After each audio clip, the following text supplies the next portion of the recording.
le cortège écologiste pour cette marche contre le racisme, les discriminations et le fascisme. 3 sujets dont vous savez à quel point ils nous tiennent à cœur. On est là parce que ça nous paraissait évident, on n'est pas juste venu, on a participé à l'organisation, à la mobilisation, à faire du lien aussi entre toutes les parties prenantes organisatrices, parce qu'il y a beaucoup de monde qui organise cette marche, et je voudrais leur rendre hommage parce que je sais à quel point c'est jamais simple, à quel point c'est même devenu très difficile d'organiser des manifestations dans ce pays sur ce genre de sujet. Donc on est là avec un gros cortège écologiste, on est là parce que ça nous tient à cœur, on est là parce qu'on est extrêmement inquiet de voir ce pays où tout est en train de glisser très très vite. On est dans un pays qui est atteint d'une forme de somnambulisme. Enfin, moi j'ai l'impression que les gens sont plus vraiment réveillés en fait sur ces sujets de discrimination. Et on voit ce pays lentement dériver vers des élections en 2027 notamment où le pire peut arriver. Donc on a envie un peu de réveiller tout le monde parce que c'est très inquiétant. Et nous les écologistes, vous le savez, on a le mérite de la constance sur ces sujets, sur notre mobilisation pour que l'extrême droite n'arrive jamais au pouvoir. Donc on est là aujourd'hui, on sera là demain, pas pour juste dire qu'on est contre, mais pour faire en sorte très concrètement dans chacune de nos activités politiques qu'ils n'arrivent jamais au pouvoir. Et à ce titre-là, c'est vrai qu'on ne peut être qu'inquiet de voir l'état actuel des débats politiques de ce pays. Donc voilà, nous sommes là et je ne veux pas parler à la place des personnes concernées, donc je laisse la parole à Sabrina qui est députée écologiste. Bonjour, alors comme ça a été brillamment dit, effectivement cette marche elle est extrêmement importante. D'abord parce qu'on voit l'explosion du racisme et partout dans notre pays, on a beaucoup eu notamment les chiffres dernièrement sur l'antisémitisme, sur l'islamophobie, sur le racisme anti-asiatique. Vraiment on a une explosion de toutes ces formes de racisme. On est dans une société où finalement on nous a promis pendant des années le vivre ensemble.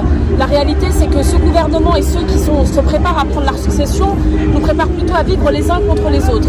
Ils sont en train de fracturer la société, ils utilisent certaines nationalités, certaines communautés, certaines origines pour taper les unes sur les autres. Ce sont les discours auxquels on assiste au quotidien, avec une banalisation totale de la parole médiatico-politique dans ce pays. Nous avons aujourd'hui des responsables politiques qui prennent la parole dans les médias, qui tiennent des propos qui tombent sous le coup de la loi, des propos racistes, des propos antisémites, des propos islamophobes, qui ne sont pas punis aujourd'hui par la loi. Et nous, là-dessus, je pense qu'on est assez clair pour dire qu'il faut être absolument intransigeant, il faut signaler systématiquement tous les faits, il faut que la justice fasse son travail, il faut que les condamnations tombent, parce que la réalité c'est que si on continue comme ça, malheureusement nous allons être dans une société qui sera totalement irréparable en termes d'unité nationale. Vous avez parlé d'une société irréparable. Encore une fois, M. Julien Audoux, le Rassemblement national, a mené un travail avec Caroline Yadan sur le port du voile dans le sport, notamment le port du hijab plutôt. Comment vous l'avez reçu en tant que député écologiste, en sachant qu'il y a beaucoup de jeunes filles qui peuvent s'émanciper dans les clubs, dans les milieux associatifs? Alors nous, on a... propos surtout de Julien Audoux, le responsable. Moi j'ai assisté à la présentation du rapport, j'ai même assisté à certaines auditions. Quand vous avez un député qui vous explique que le régime alimentaire est un signe faible d'islamisation de notre pays, il y a de quoi s'inquiéter. Quand on nous explique que le port du collant au football est un signe de pudeur islamique, il y a de quoi s'inquiéter dans notre pays. Et la question du port du voile est une forme de continuité finalement dans les discours ambiants, parce qu'on nous explique que finalement une femme voilée c'est forcément de l'entrisme, une femme voilée c'est du prosélytisme, une femme voilée c'est une islamiste, une terroriste. Et en vérité on fait un amalgame de tout cela qui fait qu'il y a une confusion permanente qui débride totalement cette parole. Et la réalité c'est que le Rassemblement national et Julien Audoux dans l'occurrence qui se prévaut du principe de laïcité à longueur de journée, ce n'est pas le principe de laïcité qu'il défend. Ce qu'il veut c'est faire disparaître les musulmans, les Français de confession musulmane de l'espace public de notre pays. Et nous sommes là aussi pour dire que les Français de confession musulmane, ils ont toute leur place dans notre pays. Alors, Louis, sénateur du Val-de-Marne. Merci. Oui, je ne vais pas aller au débat, mais en fait, en réalité, ceux qui aujourd'hui disent qu'ils défendent des principes de la République sont ceux qui les enterrent. Parce que liberté, vous allez voir ce qui reste, toutes les lois qui passent, c'est pour nous réduire nos libertés. Et quand ça passe pas, ils attaquent le Conseil constitutionnel. C'est-à-dire qu'ils veulent même faire tomber la Constitution. Quand ils parlent d'égalité, l'égalité c'est une garantie de l'État. À quel moment on garantit cette égalité? Parce que eux, ils la cassent tous les jours. Et sur la fraternité c'est la bienveillance des uns à l'égard des autres. À quel moment ils sont bienveillants vis-à-vis de qui? Donc ils portent atteinte à la cohésion sociale. Ce sont des pompiers pyromanes qui mettent en danger notre société, qui mettent en danger notre cohésion sociale et qui mettent en danger ce vivre ensemble qu'on a défini. Et les écologistes, nous, on n'a pas de double standard. On n'a aucun double standard. Le droit, c'est ce qui nous garantit justement nos libertés, cette égalité et cette fraternité. C'est le droit national et le droit international. Même s'il est imparfait, qu'on essaie de le changer pour l'améliorer, sans le droit, qu'est-ce que vous mettez à la place? Et donc ces gens-là, ce sont les fossoyeurs de la République sous couvert d'un faux discours. Et au nom de la laïcité, il ferait bien de réviser leur gamme, parce que la laïcité, c'est la loi protège la foi, tant que la foi ne fait pas la loi. C'est pas le déni des gens qui pratiquent la religion musulmane ou telle religion, c'est justement le ciment du vivre ensemble. Et ces gens-là s'attaquent à ça depuis le début, et aujourd'hui, ils visent notre constitution qui justement nous protège encore un peu. Alors, Aminata Niakhaté, porte-parole nationale. Les conseillers de Paris. Si vous voulez bien me mettre un petit peu, voilà.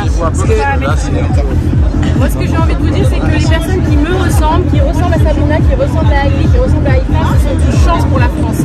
Le système social, les services publics tiennent grâce à nous. Moi, toute ma famille travaille dans le secteur de la santé et nous sommes une chance pour la France. Et je suis venue ici pour dire ça, que les personnes d'origine étrangère, les immigrés, sont une chance pour la France. Et la France, le système social, ne tiendrait pas sans nous.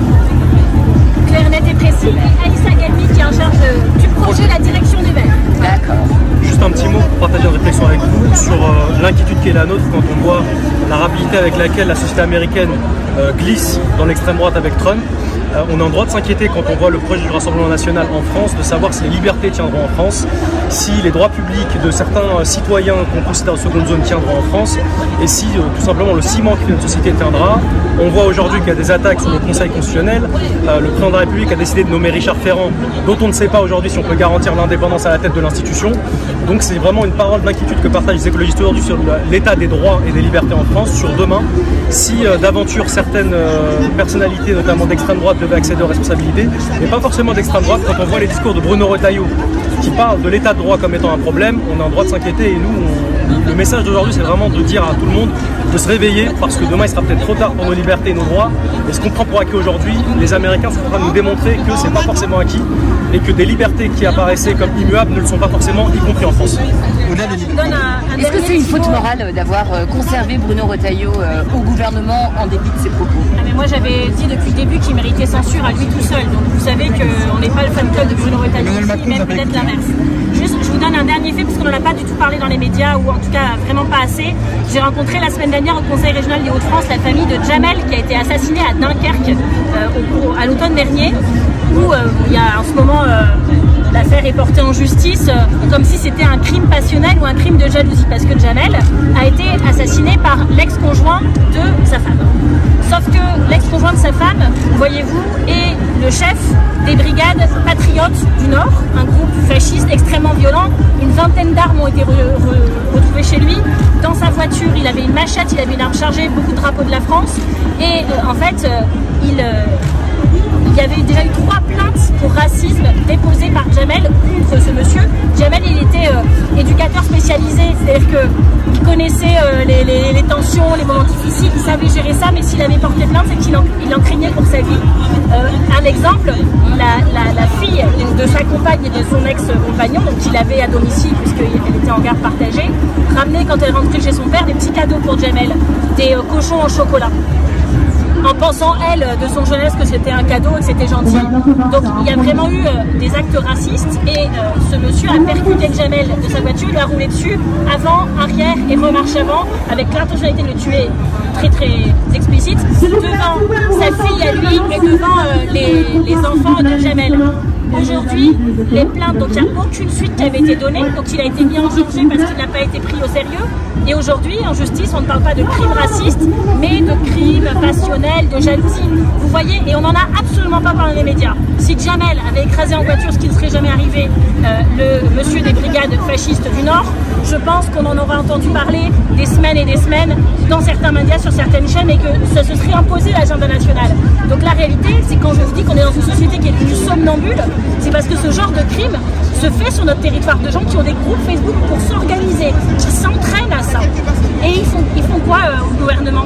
Monsieur Retailleau nous lançait une polémique par semaine. Il serait peut-être mieux de s'occuper des crimes racistes qui sont organisés par des brigades patriotes qui s'organisent et qui revendiquent de faire ça, qui sont armées jusqu'aux dents, qui sont dangereuses, parce qu'aujourd'hui les citoyens français sont en danger sur ce territoire de par la couleur de leur peau. Et ça, c'est pas tolérable. Donc soutien à Jamel, à sa famille qui est d'une dignité absolue, bien plus digne que ne le seront jamais monsieur Retailleau et ses amis. Ils sont présents aujourd'hui dans cette manif, ici à Paris, à Dunkerque, à Lyon, ils se sont répartis. Je veux que cette histoire elle soit connue pour que tout le monde ait bien conscience de dans quel pays on est en train de vivre et de comment le pays est en train de dériver. Merci. Merci. Oui. Si on en a parlé, et les faits d'antisémitisme ont explosé en 2023, en 2024 encore. Il est inadmissible que des personnes de confession juive se sentent menacées aujourd'hui en France, doivent retirer, comme ça a été le cas, des mezoulas de leurs portes. On avait entendu ça quand même il y a quelques mois. C'est pas la France que nous voulons.